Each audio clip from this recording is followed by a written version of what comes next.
This is a video. Essentially, this is a kid that was hasn't lost a match, state champion, really great wrestler, and he decided to let this individual with autism beat him and destroy his undefeated season. It just shows how much character this kid has. That was, in my eyes, it was a good thing. I know there was some negative commentary on it, but I think it was a good thing what this young man did. And this is Francesco Abbruzzino. This is the Uncensored Report. It's a one-man show. I do everything from the production to the research, editing, social media, websites. Everything that you see out there is truly me.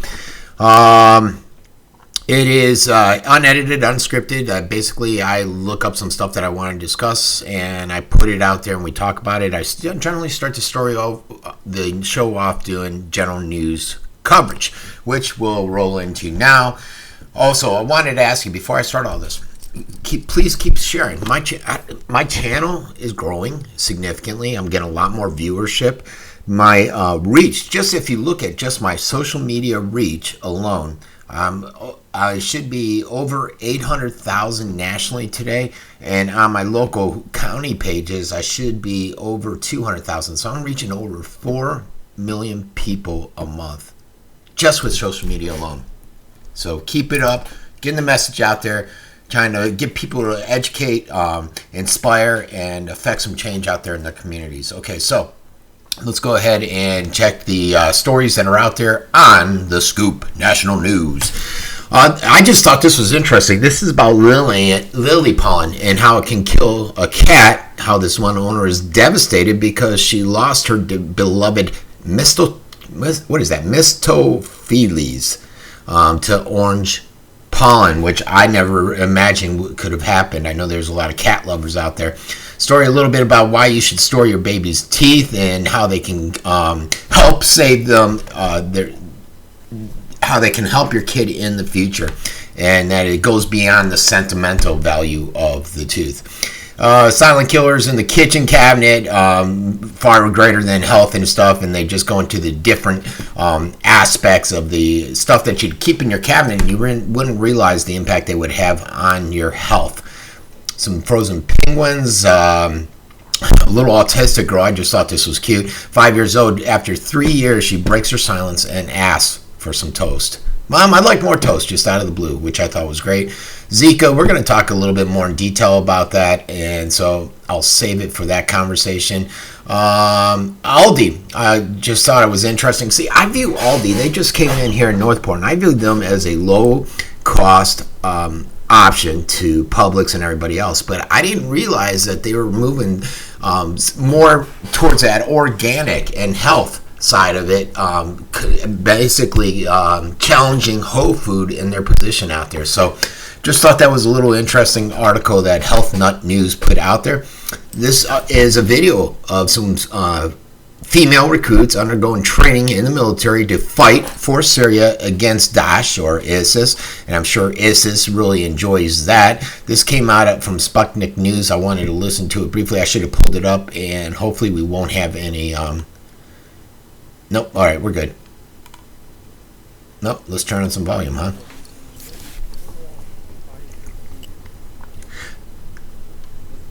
Unless you understand Syrian and some Russian, you may not understand it. But these women are basically going out there and fighting for their country. And the thing that caught my interest is these women are here willing to die and fight for their country. But how many men of military age are running from their country and wreaking havoc in Europe, throughout Europe? Think about that, folks. Bravo to these all-female recruits there. Okay, and let's see. Let's continue on. This is just a cute story about a dog that I just thought it was neat. It was a K9. He's over there getting his paw fingerprinted.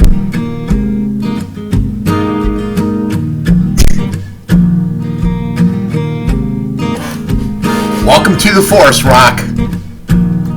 I believe that's what his name is, Rock. Let's see. Yep. No, Rook. All right.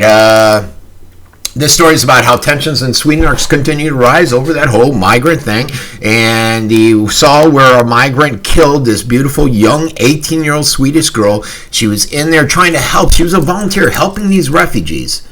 And they killed her. Now tensions are rising, and I guess there's been some, they've been rampaging through the refugee center with makeshift weapons and just causing all kinds of havoc there. Elementary teacher charged with child molestation. And I got to tell you, these are I know some people that have been in situations where accusations have gone with the child and the teacher. It is very hard to get it out there, very hard to get arrest, and for it to get to this level, there's something there, and it's very concerning. 3 counts there. This stuff just drives me crazy. This social stuff, social justice out there. Elementary school bans Valentine's Day, Thanksgiving, and Christmas to avoid offending minorities. What minorities are going to be offended out there? By looking at, Thanksgiving, come on, Thanksgiving, what minorities? That's just celebrating basically our coming out there and coming to America and meeting with family, socializing, and all that good stuff. Maybe the Indians might be upset, but at that time, I think with Thanksgiving, the whole concept was they threw us a dinner after they taught us how to harvest and everything. This is just social justice getting out of control. It really drives me crazy. And I think to the heart of it, it's so that you won't, they say offend minorities. I think it's to offend Muslims. Interesting concept in a lot of these third world countries, which I travel to a lot. You see stuff like this. I've never seen this particular vehicle, but they look for innovative ways to get around because they just don't have the money to go out and buy the cars and everything else that we tend to take advantage of or have here in the United States, and we don't realize how well off we have it here until you go to these third world countries. Just an idiot here. Deputy Florida man robbed the bank and didn't get any money, and it was his own bank. Future X, Futures Now. A lot of fluff. Recipe for baldness. Hair begins to grow after 2 days. Part of life.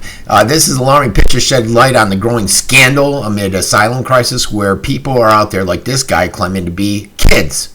And does he look like a minor to you? He claimed to be 16. Okay, this is just, I thought it was a neat video. It's of a mosque in Syria, and it gives you an inside look of it. Let me see how it expanded. There we go.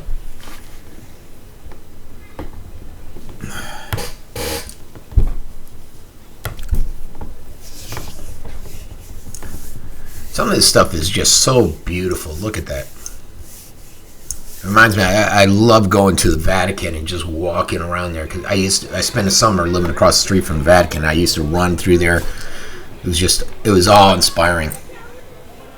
All right, and that's that mosque, and it's over in Damascus. It's the Umayyad Mosque. There are little call to prayers there. Let's see what else we got. Israel woman faces jail time because she refuses to serve an IDF. It's mandatory, I think, at 18. I believe it's for 2 years.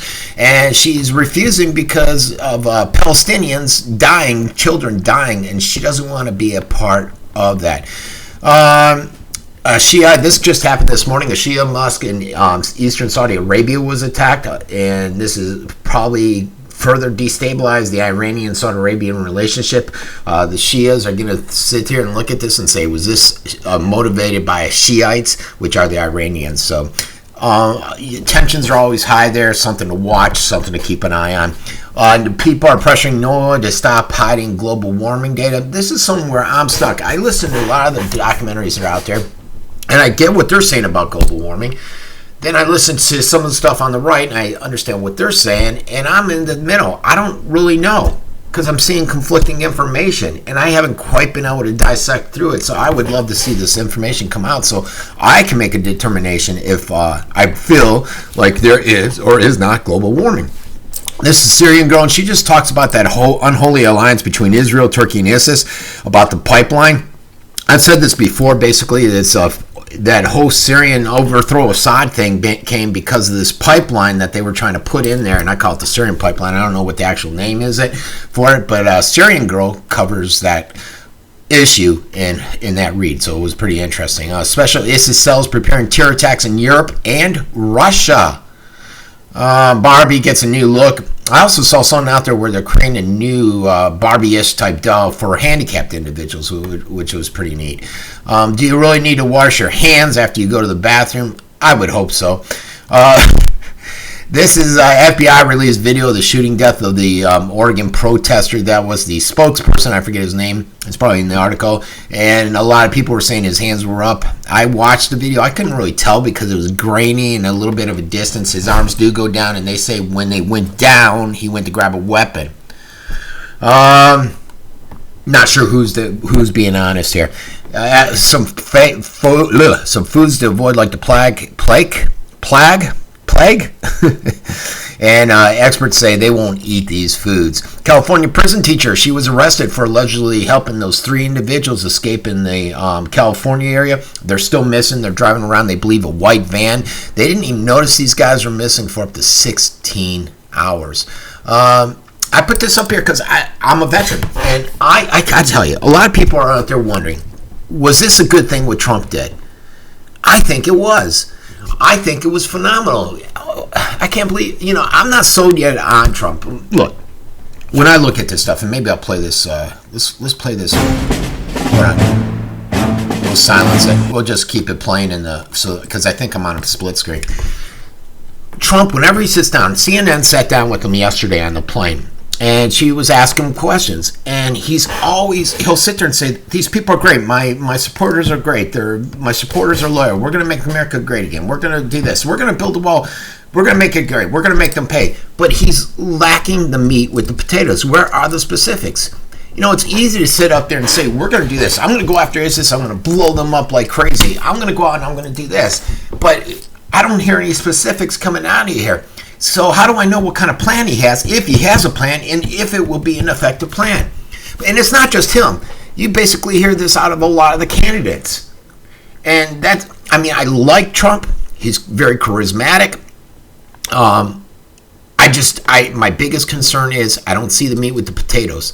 Now, if I jump over, I look at Cruz. I like some stuff about him. There's a lot of stuff I don't like about him. One of the things I want him to fix before I even consider him is that whole birther thing, because that's just going to be a issue going forward. If he were to get the Republican ticket, people like Clinton would just attack that issue. Rubio, just don't like him. To me, he's establishment. He doesn't have a great track record as a senator. Jeb Bush, just ridiculous. Get him off the stage. Christie off the stage. I like Rand Paul, but he's just not getting the traction that's out there. So let's go ahead and listen to this. The reason I brought this up is everybody thought, oh, you're missing. You're crying over Megyn Kelly. You're going to miss this whole debate, and it's going to impact you negatively. What's he do? He goes out, holds a separate arena, fills that arena, fills it outside. He has to put screens outside, raises over almost $6 million, and he's giving it back to the veterans. And somebody came out and said, well, his foundation's only given $75,000 to vets. Hey, that's a lot more than a lot of other people. But bottom line here is, this man on the stage, gave $1 million yesterday to the vets. He went out and got his buddies to donate a significant amount of that overall $6 million. Did this whole thing just for the vets. There was some politicizing in there, but it was mainly geared towards the vets last night. I ended up watching this instead of Fox. The only stuff I know about the debate with Fox is the transcripts and the YouTube postings and watching Fox and Friends that I've seen on the internet. I think it was a big mistake by Fox. And I think this is going to pay off for Trump. So let's go ahead and listen to it and his support for the vets here.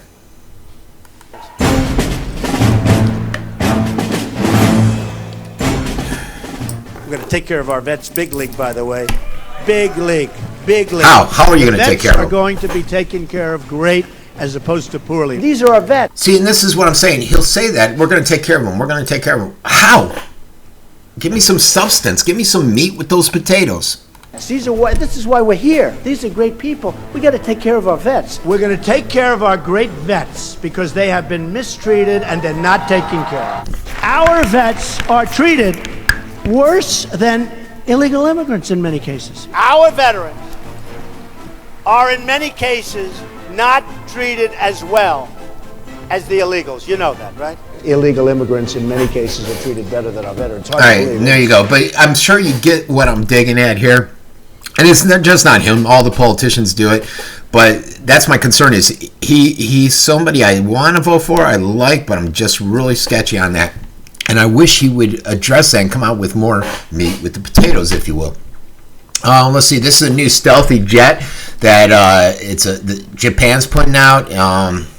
It's a stealth fighter, basically, out there that Japan will be unveiling, which I'm sure will make China terribly excited. All right. Most dangerous. This is a one-way ticket. This is about a bus ticket where guys actually will pay to go in to visit ISIS. And who would pay to get on it? I don't think I would. This is a guy, he's sitting there in a suit, sees somebody coming up to rob the bank, and he holds the door shut on him. I'm not sure if you can see it. I have it down right now. The bank manager stops the robbery, though, but basically by holding it, the robber's out there banging with a gun, and the guy saves the bank. That was an excellent one there. North Korea. They could be preparing for a major long-range missile test, and some people find out the United States concluded that it wasn't a hydrogen bomb, it was bits and pieces that could make up the hydrogen bomb with their test. I believe it was earlier this month. Paul Kantner of Just an Airplane, he's passed away at 74. Flint, I'm going to touch on this too. It's amazing. This talks about a family of 7 that's forced to cook and bathe out of bottled water, but there's also other stories out there where, there's other areas throughout Michigan that are worse off than Flint. And there's other stories that about a year ago, the federal employees, the governmental employees, not federal, state employees and city were bringing in their own bottled water because they knew how bad the water was with the piping. This is getting worse and worse as the days go on. FDA reviewing blood donations now with the Zika outbreak. Slam on a penalty there. Just a cute polar bear picture there. Where probably a woman sells jewelry made out of breast milk. Just not sure I get that. I don't think I want to get it. What else we got here? We're going to talk about Zika in a minute. Sonic Boom had a lot of people concerned in New Jersey. This was out yesterday, and they finally figured out that it came from a Navy jet that rattled houses in New Jersey. The Don, and let's see. 3 takeaways from the GOP. This Microsoft tycoon guy decided to take his huge yacht out, and he destroyed a 14,000 square foot protected coral reef down in the Cayman Islands. Idiot. Chelsea Clinton. All right, that's about it. And the drone shooting the thing. A guy selling AK-47s here in Florida, Kalashnikovs. And I think there was one more story before this. Oh yeah, South Carolina, their House is passing a bill excluding Sharia law from the courts. And one thing I did see that's coming up on Fox News soon is a guy went out to Hamtramck, Michigan, which is the large share, the major amount of the population there is now Muslim, and so is their consul now, and they do call prayers like 5 times a day. A lot of the Polish people that are there, because it was primarily a Polish immigrated area, are upset about this call to prayers, waking them up and everything. So this guy went out there to do a special report, and I wanted to see it. He was talking about it on Fox. It should be interesting. I myself am from Dearborn, which is right there by Hamtramck. We have our own, I don't live there anymore. I haven't lived there in a while, but they have their own immigration issues out there in terms of a lot of the Arabic people that are in Dearborn. Now, and there is a mixture. I can tell you, like Syria, I always come down on Syria because, half of them are of Sunni Shiites, Here's the thing, well, more than half, like 90%. There are a lot of Christians there, like the Christian Yazidis, and I actually used to have a guy in the medical arena, a doctor, that was a Christian. He was very concerned with what was going on in Syria, so I want to make it clear that not everyone coming out of Syria is a bad guy. There's a lot of bad guys, which is why we need an excellent vetting system and process to ensure that ISIS doesn't penetrate through and come here, but a lot of these guys are good folks, good common everyday folk out there, folks. And we got to keep that in mind. I wanted to talk about a few things out there today. Let's see, what's on my list? I want to talk about, whoops, I forgot wrong. I want to talk about economic issues, Zika. I'm going to hit that Syria buildup, license plate readers. We're going to touch on Flint. I'm going to try to get on Planned Parenthood a little bit more, WMD in Iraq. So we got a full schedule. Just on the economy, they went out there and they talked to George Soros. George Soros is this guy that's out there, billionaire, just spending money everywhere, creating havoc. He's responsible for what happened in the Ukraine. He's basically out there just causing havoc amongst different governments. And he recently stated in the European Union that he will... that they will no longer be, that there will be an internal war within the European Union, that it will be basically dissolved with this migration, cultural migration that we see going on there, and that it will implode right before everybody's eyes. And this comes on the heels of a proclamation. This proclamation comes on the heels of Germany's answer to President Obama, which is Merkel, and she correctly predicted that the EU would be crushed by it. That's why a lot of people want Angela Merkel out there, because she is the answer to President Obama over there. And she has opened the door to the immigrants, the migrants. And she has censored individuals from even making any commentary. A guy stood up at a city council meeting and questioned her the other day. That guy got in trouble. And there is a great deal of tyranny still in these Western European countries. You got German people over there. They're getting evicted out of their apartments to make way for immigrants that are coming in. They're telling you, our citizens, German citizens, you have to leave. We want these migrants in here.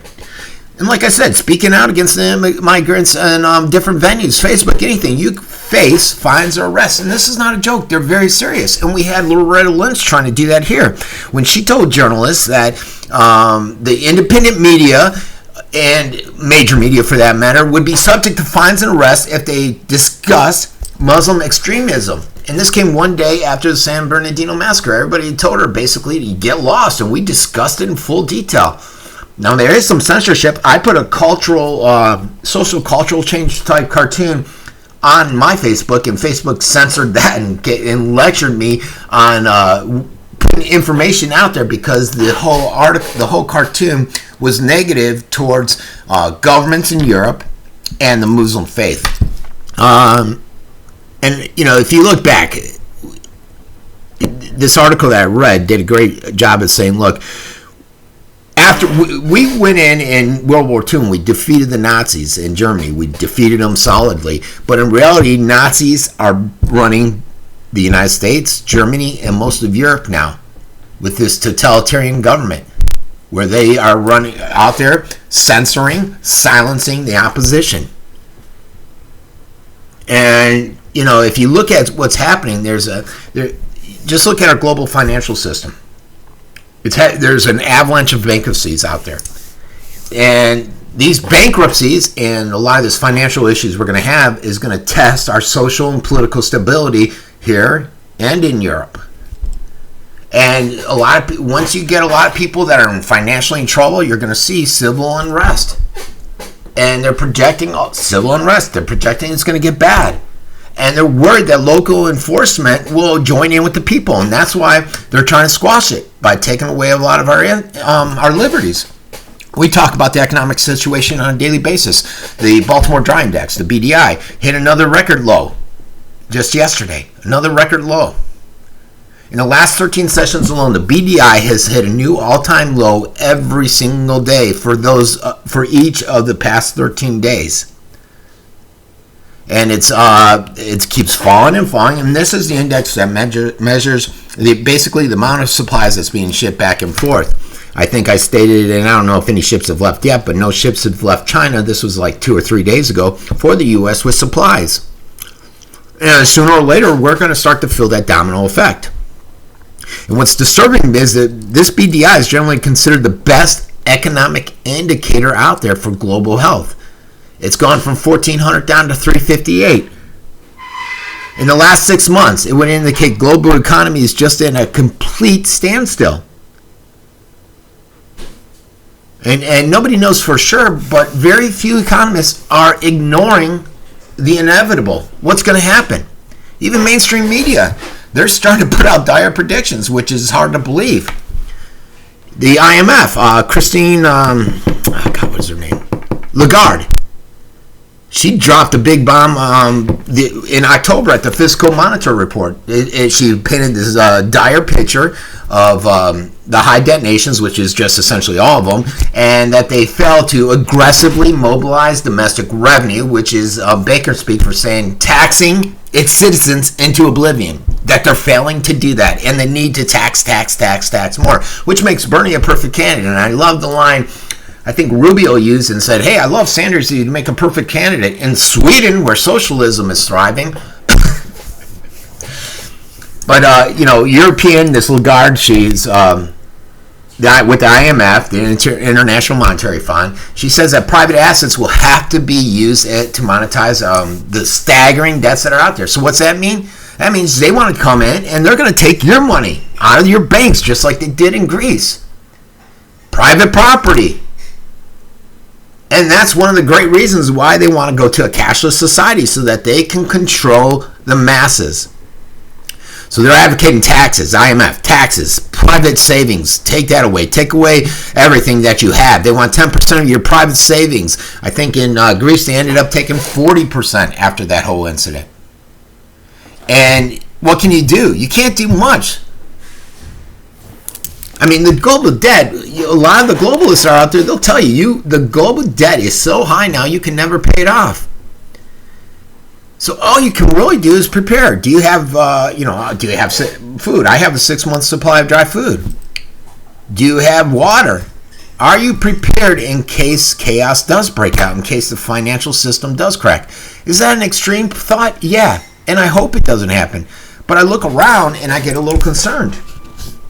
I look at around at a lot of the stuff that's going on, like the Zika thing. You had the WHO come out. Here's the thing, folks, with this Zika and this whole epicenter, and I'm going to touch on this, and a few articles put it out, and it got me thinking, because I've talked a lot about the release of GM mosquitoes down in South America. And the reason I've talked about it a lot is because they're planning on releasing those same GM mosquitoes here in the Keys, here in Florida. And a lot of people are starting to wonder now, with the timelines, right about the time that they released these GM mosquitoes down in Brazil is about the time that they started having this whole Zika outbreak. This explosion throughout the Americas. This explosion that's spreading pandemic throughout the Americas. Europe now and up here. The whole globe. And we have an outbreak that's happening. And it's vital that we get in and curb it. And this whole Zika thing exploded out of nowhere. It was around back in 47 in Africa. They had some cases in the Pacific. They saw small little outbreaks around 2013. But in 2015, around May, they started showing up in Brazil. And that's when they reported the first case of the Zika virus. And then it's just changed dramatically ever since then. And Brazil's considered the epicenter for this thing. They have at least 4,000 reports of babies being born with this microphaly, I believe it's called, with the shrinking of the brain.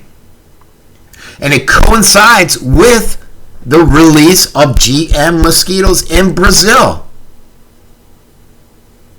And you have to look at every stone. You have to overturn every stone out there and see, is this the cause? Especially with them. I don't think they've released them in the Keys yet. I believe they're starting to release them out there.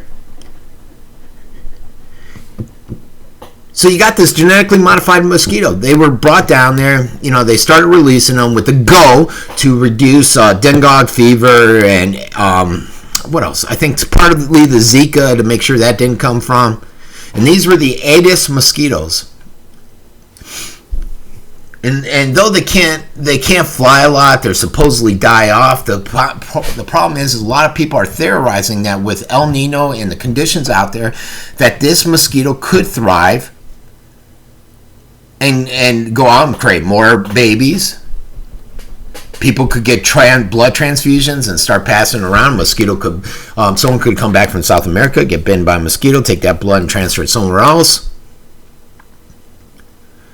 But this is all stemming around the same time.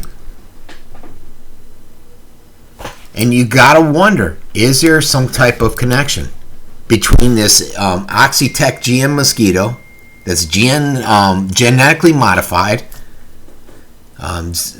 There's a vast majority of offspring that come from them. They mature. They say they die off quick, but there may be 3 to 4% that can still continue on. And that 3 to 4% is going to add up, folks. You know, somebody said, oh, only 10% of the Syrian refugees might be ISIS. 10% of 100,000. That's 10,000 of them might be ISIS. So when you say percent, you might think, oh, that's not a lot. But when you look at the real number, it's significant. And that's what you got to look at with this whole genetic modified mosquito thing. And even though the concept was to work out there and control control the disease population, the demagogue and everything like that, is this modification, is this scientific experiment creating this Zika pandemic that we're seeing down there? And hopefully WHO will look at that. And the biggest concern that I have is that this is something that they want to release here in the Keys, folks. And this whole virus isn't that great. You know, you got WHO out there. They're sending up emergency response teams. I think they have 200,000 soldiers in Brazil trying to fight this whole thing and doing various things. They're concerned about this whole Zika thing. President Obama came down. He said, hey, we need to form a team. And I think he met with a bunch of his health officials yesterday to discuss what we can do to deter it from coming this way. But this whole mosquito-borne infection is linked to the severe birth defects. We've seen the videos. We've seen the pictures. And it's exploding.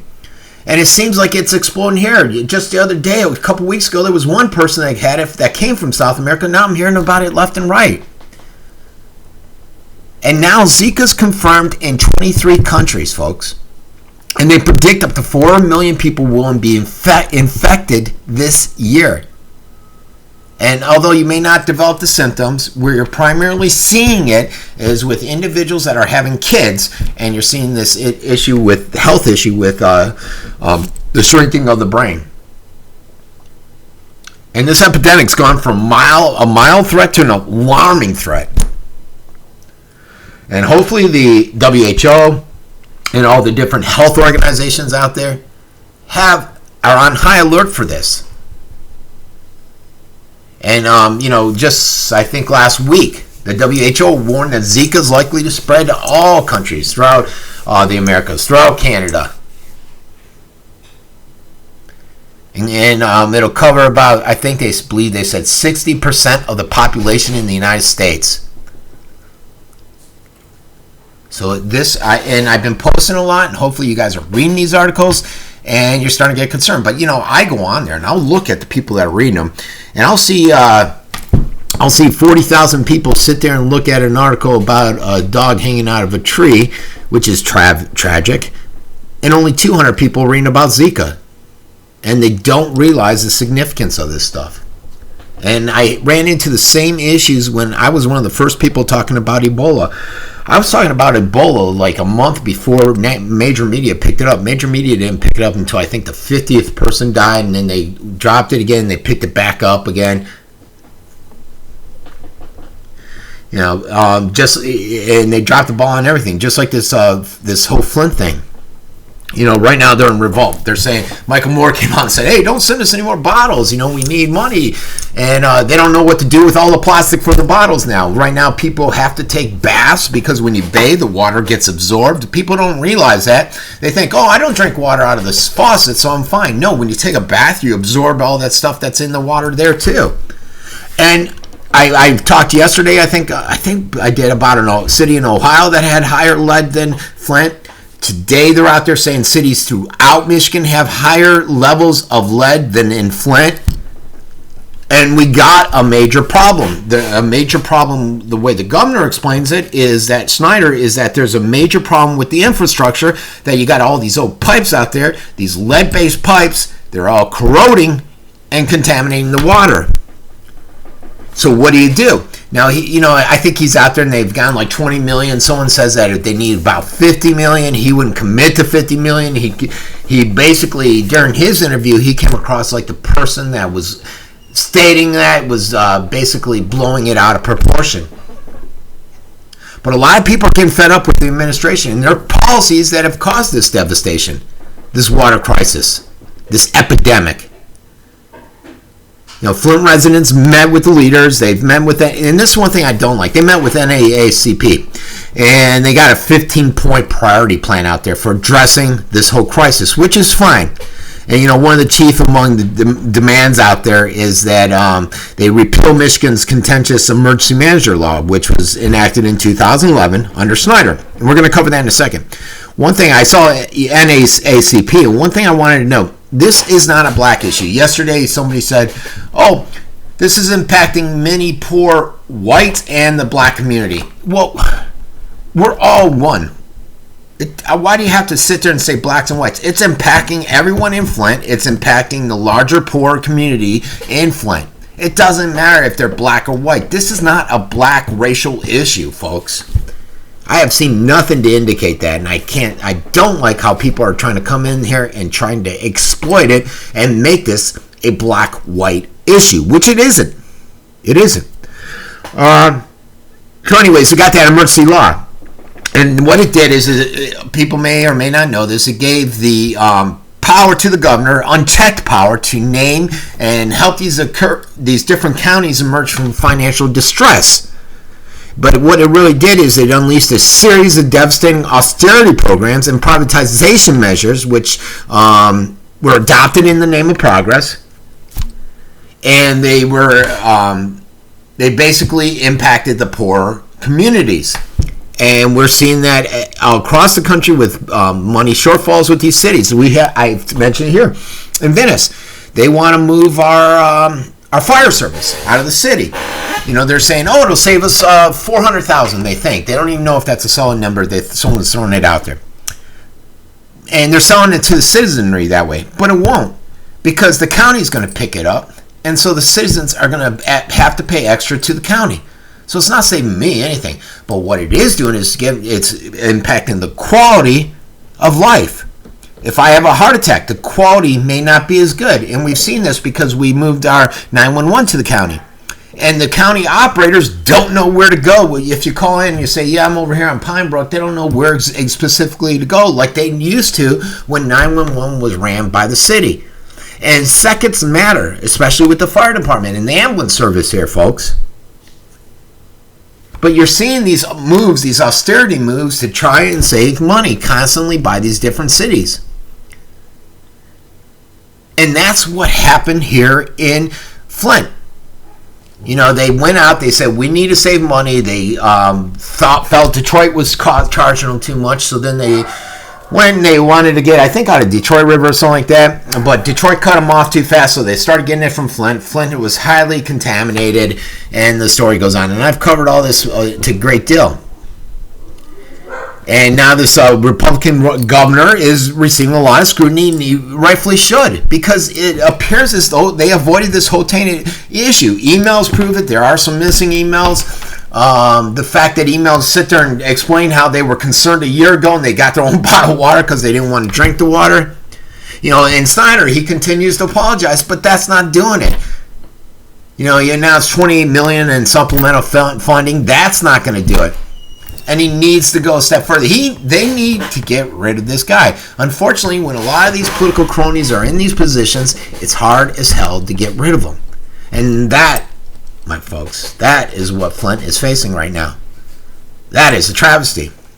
And you got to watch this government. You got to watch a lot of overreach. Another thing that I want to talk about, and I've talked about it before, I believe I put up the article showing the truck, and you see this all the time. People will send me pictures. I got a local Venice scoop, Sarasota scoop, Northport scoop, Englewood. And they'll send me pictures of cars that are all decked out with all kinds of electronics hanging from them. And basically, they're license plate readers, and they're trying to find people that owe money and all that stuff and collect the data. Well, now you have police that are turning to these mobile debt collectors and data miners, and it's been happening for a while. And they're doing it because you got this company out there, Vigilant Solutions, and they're the largest broker of this vehicle surveillance technology. They go out there and they're making a hell of a deal to local law enforcement agencies, and it started down in Texas, where they have this whole suite of automated license plate readers. They call them ALPRs. And it goes into a massive company database. They analyze it. They have analytical tools. The beauty of it, and the reason why a lot of the law enforcement agencies are hopping on it, is it won't cost them a dime. Just like the red light cameras, you can put them up, minimal cost, but for every ticket, this third-party vendor makes money off of it. And in return, the local police force, can cut down on manpower or utilize manpower elsewhere. And even though this whole project, this whole license plate reader thing is it's budget neutral, it doesn't mean that no one has to pay. Instead of Texas police getting gauged, I can't even speak today, and their funds with outstanding court fines and stuff, Vigilant will go out there. They're providing the data. They're going to gather all this data, all this commercial stuff, and collect the money. And what these are high-speed cameras. They capture license plate images. They convert the plate numbers into some kind of readable text. They got some kind of algorithm that takes it up all the information. Timestamps, it does all that stuff. And it typically captures sensitive location information on drivers. So there's a concern about the whole privacy thing. Because it is gathering this sensitive stuff, you're not a criminal, but the local police, are gathering information on you. And you see the same thing if you drive down 75. And I'm not sure if it's throughout 75 in the country, but here, they just put them up here in Sarasota County. They basically will tell you, you'll see signs that say Bee Ridge Road is 5 minutes away. And you'll see they look like light poles every so often. So I'm not sure what the distance is, so many feet. And it's picking up your data. It's picking up your driver's license. It's picking up your speed, where you're at, and all that information. So there's no privacy. No due process, because you're not a criminal, yet they're collecting all this information on you. And in aggregate, it can reveal your personal information, such as where you go to church, any doctors you want to see, where you sleep at night, anything. If I'm a presidential candidate and I'm having an affair, it can pick me up at the local whorehouse and ruin my career. All that stuff. And what they're doing is, this Vigilant is out there and they're leveraging this HB 121 in Texas. It's a new law, came out in 2015. It allows officers to install credit and debit readers in their patrol vehicles so that they can take payments right on the spot. Get you a ticket, $130, pay me now. And they try to force it upon you. And if you do that, you can avoid extra costs. I think they call it a capious warrant. And when this passed, they argued that it not only would help the local government, but would help, guess what? Their budget, the revenues. And you do have criminal justice reform out there supporting it, but there's an issue. There's an issue with this. And this whole warrant redemption program, and the way it works, the agency is given no-cost license plate readers. We get that, okay? As well as free access to this huge database that Vigilant has. And they say it contains about $2.8 billion plate scans. And it's growing, something like 70 million a month. It includes a wide variety of analytical and predictive software. Plus their licensing technology. And with all this stuff, even it's free, Vigilant can't come back and take it back. But in return, what does Vigilant get out of the deal? And that's the question. The government agency will give Vigilant access to information about all outstanding court fees. And that company then takes that and turns it into a list that they feed into their ALPR system. And as police cars are out there patrolling the city, they ping a license plate that has fees. The officer then pulls the driver over, offers a great bargain, get arrested, or pay the fines and an extra 25% processing fee is tacked on it, and that goes to Vigilant. You see an issue with this, folks? In other words, the driver's paying Vigilant to provide the local police with technology used to ID and detain the driver because their car is pinged by ALPR. And they're not just compensated with the motorist cash. The law enforcement agencies are also using privacy of everyday consumers out there. And that's their currency. And they can use this with the privacy policy, they can use this data any way they want. There are no restrictions. Are you on the same page as me now? Do you see why this is an issue? I would hope you would. Let me see. I got a ton of news items. I got a few more minutes. I wanted to talk a little bit about the Syrian thing, but I also wanted to talk a little bit about this WMD because it came out. This WMD. Let's talk about Syria first because that's present. I want to talk a little bit, if I have time though, about the WMD and how information's finally come out that shows basically that going into Iraq was warrantless. All right, so let's get to that after I talk a little bit about Syria. And this is about how Obama's out there building this Syrian air base that we've all seen. I forget the name of the city out there. I posted the story the other day, and he's doing this under the guise of fighting IS. Just like he's got that AUIF or AUWF that McConnell's trying to push through. All in regards to fighting ISIS forever. And Obama, even though he said he wouldn't, he's put American boots on the ground in Syria to work with the local militants out there. Many of these militants are communist. And on this air base in the northeastern region, and this is all based upon satellite reports and intelligence that's coming out of there, and the Syrian military and other media reports and everything. There's an estimated 100 U.S. experts, special forces out there, and they're on the ground, and they're deployed unilaterally by Obama without any declaration of war whatsoever, no congressional approval, and they've been on the ground there. They've been building up. They've been expanding their air base, and this has been going on for several months. They did this before deploying U.S. forces to Syria in October, and Obama has repeatedly said he will not do this, that there will be no American involvement in this deepening crisis. And if you look at it, to send these people out and work with these communist-led groups, it's in a violation of federal law. U.S. forces are reported by multiple sources as being there, heavily armed, working with militants affiliated with the Kurdish forces, which are deemed a terrorist organization by the Department of State. They're a communist organization. Now, I sympathize with the Kurds a lot because in their fight against Turkey, but that doesn't mean we should become bedfellows with them. And it could be deemed a crime with serious consequences. And if you look at what AFP put out, this is a French news agency.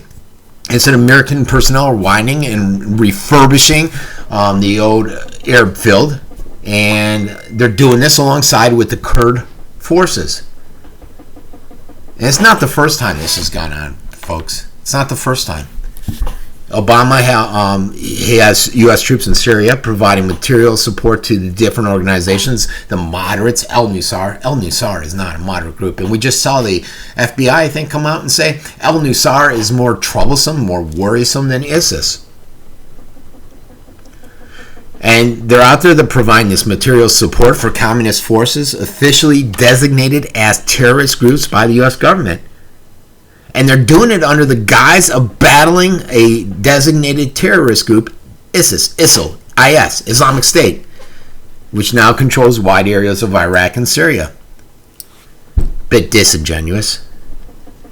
And with this ISIS, even though the top officials have admitted publicly that they were largely the creation of governments that are part of Obama's anti-ISIS coalition, Vice President Joe Biden, U.S.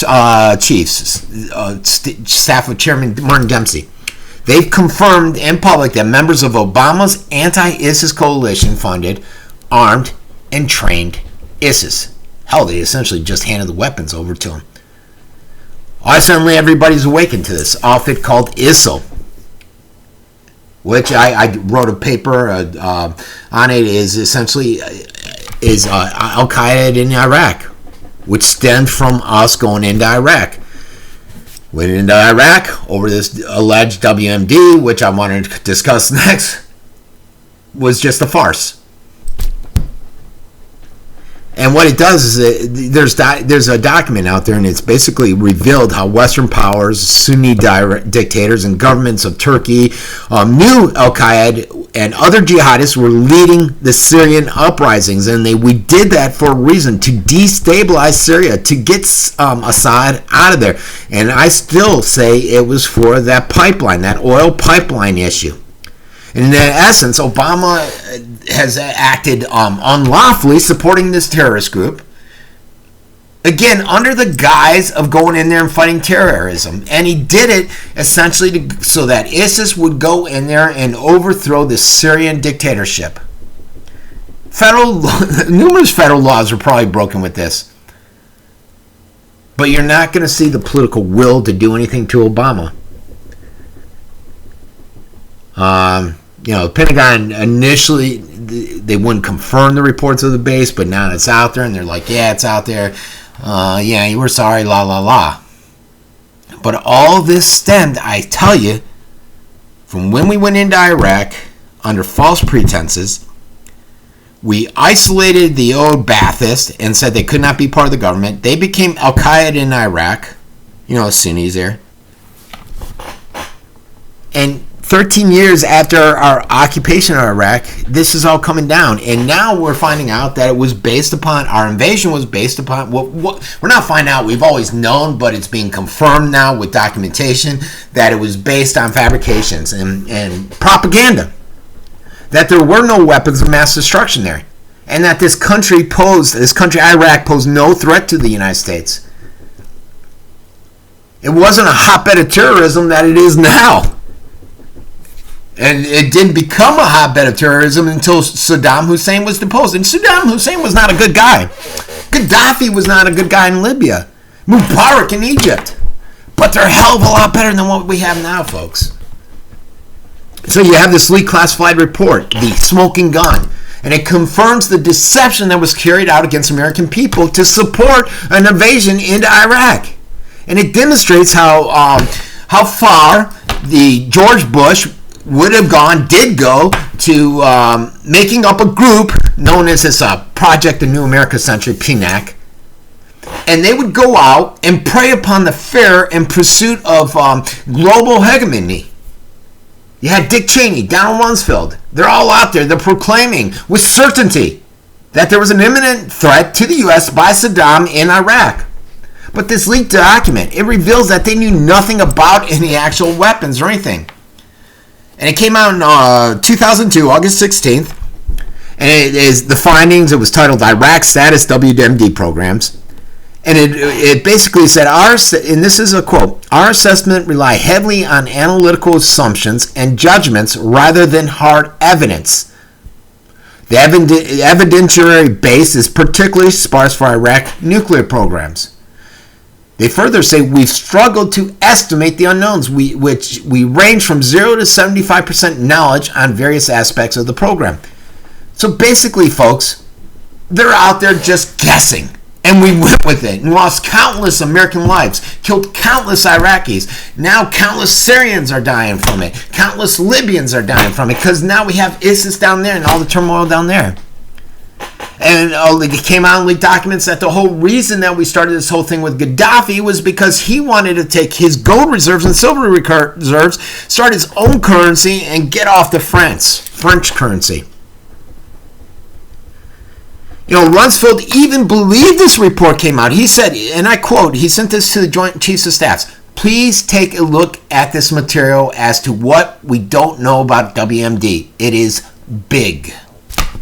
That's a quote. And this was a summary of all the intelligence there, folks. This whole intelligence apparatus to go in there and kill Saddam Hussein and take over the country. These are countless examples of how people like Cheney are out there stating that under no certain uncertain terms, that there's nuclear, chemical, biological weapons there, and there wasn't. Cheney asserted that Iraq was secretly reconstituting its biological and chemical weapons. We found nothing. And we knew there was going to be nothing prior to going in based upon these disclosed documentations. You know, they were out there continually doing this fear-mongering. And I know I was in the Navy during Desert Storm, Persian War. I got a ribbon from it. And days before Bush claimed that Iraq was developing ballistic missiles that could hit Israel with their WMD that they don't have, the report found that we doubt all processes are in place to produce long-range missiles. That's a quote.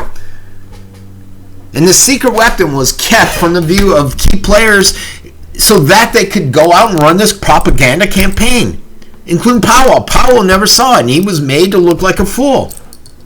He was out there saying, oh yeah, it's all definite, and he looked like an idiot out there.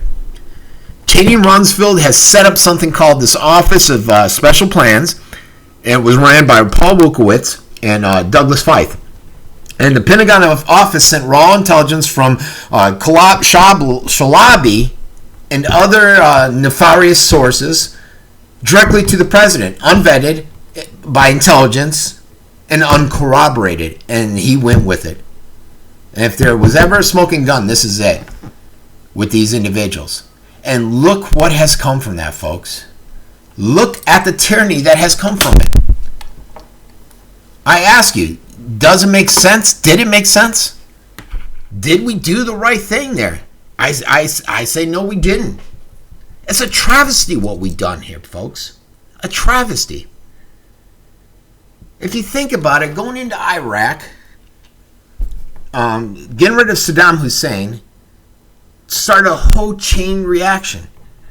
And the funny thing is Saddam Hussein wasn't even responsible for the 9/11. It was a freaking Al-Qaeda hanging out with the Taliban in Afghanistan, which we eventually went into. And by the way, they're going to extend U.S. troop involvement there for another 10 years. That came out a couple days ago. I don't think I posted anything on it. But this whole caliphate, ISIS, this extremism we're seeing, all stems from George Bush, going into Iraq. All right, this has been Francesco Abbruzzino. This is the Uncensored Report. Remember to go to the uncensoredreport.com. Remember to click on longevity. I got a link up there. And check out any vitamins, minerals, great quality, same price as these people like GNC, but a better quality overall. Everybody have a great weekend. Enjoy yourself. Remember to get out there and educate others, inspire others, and try to affect change in your local community. This is a one-man operation. I've done it. I'm reaching, 4 million people minimum every month. You can do it too. Let's make it happen. Everybody have a great weekend.